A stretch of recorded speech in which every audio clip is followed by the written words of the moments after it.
Jadi kaum muslimin dan muslimat dirahmati Allah. Jadi ketika umat istiqamah di atas sunnah tak ada dusta. Tapi ketika mulai menyimpang dari sunnah mulai ada dusta. Semakin jauh dia berbuat, semakin banyak dia menambah, semakin asik dia memodifikasi, akan mulai semakin banyak dusta-dusta di dalam hadis Nabi SAW.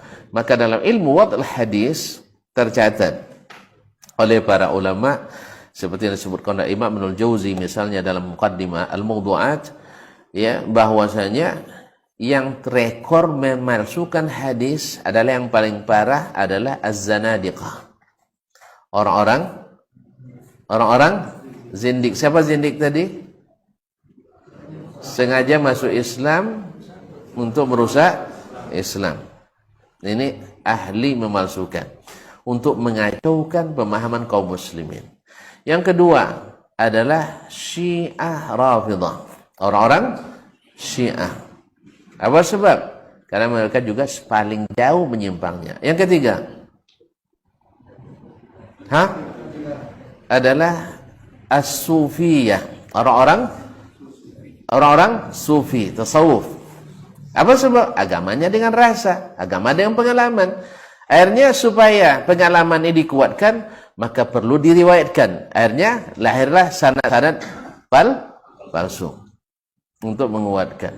Mereka asal baik niatnya pasti diterima. Akhirnya dibuatkan perkataan yang baik, lalu dipasang sanadnya yang menurut mereka baik. Tetapi kalau ahli-ahli hadis membuka borok itu. Yang keempat, yang paling banyak.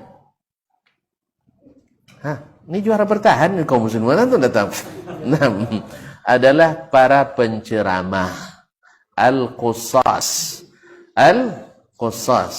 yaitu para penceramah. Atau penceramah harus pandai bercerita. Jadi banyak karangannya. Jadi oleh sebab itu para penceramah punya peran penting juga memalsukan hadis. Ada seorang khatib ceramah bagus sekali, bikin orang menangis. Dalam sebuah riwayat yang panjang dibuatnya. Lalu setelah turun ditanya oleh seseorang, "Ustaz, itu hadis tadi sahih, Ustaz," katanya kan. Semua orang sangat terpengaruh dengan cerita itu. Yang namanya cerita, tentu orang terpengaruh. Baca Quran tidak terpengaruh, tapi cerita terpengaruh dia. Nah, orang menangis. Lalu katanya, "Kamu bilang tidak sahih, itu terdapat dalam kitab Al-Mawdu'at Ibnul Jauzi." Tahu tidak katanya? Ibnul Jauzi itu ulama besar. Rupanya dia salah paham. Al-Mawdu'at itu menurut dia jamak mawdu'. Mawdu' itu tema. Jadi Mawdu'at hadis-hadis tematik. Apalagi disusun berdasarkan bab-bab. Dikiranya hadis-hadis tematik.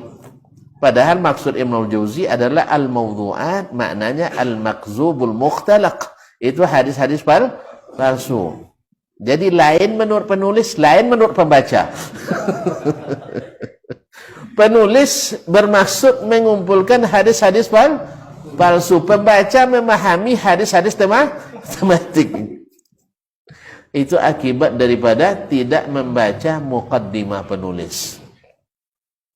Jadi berapa banyak yang mutasyabihat akhirnya dianggap seolah-olah muhkamat. Akhirnya ini yang terjadi.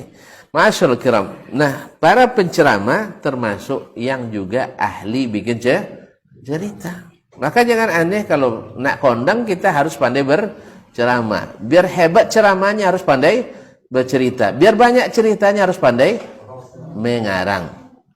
Ya.